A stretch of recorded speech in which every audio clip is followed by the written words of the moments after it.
Found, chat, super duper. You must have heard these words. But are these words real? Yes, these words are called reduplicatives. Number 1. Pitter patter, the sound of rain. Example, I could hear the pitter patter of raindrops on the roof. Number 2. Splish splash. Say chapasha, you know? Yeah, splish splash.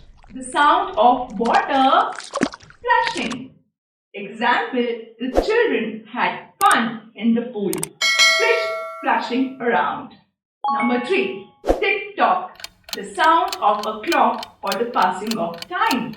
Example, I could hear the tick tock of the clock as I tried to fall asleep.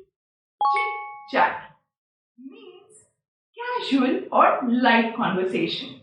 Example, we engaged in some chit chat before getting down to business. Flip flop. That means to change one's opinion or position repeatedly. Example, he has been flip-flopping on that issue for months. Dilly-dally.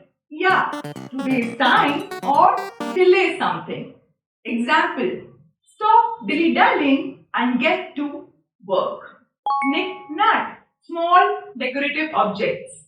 Her shelves were filled with various knick-knacks that she collected over the years.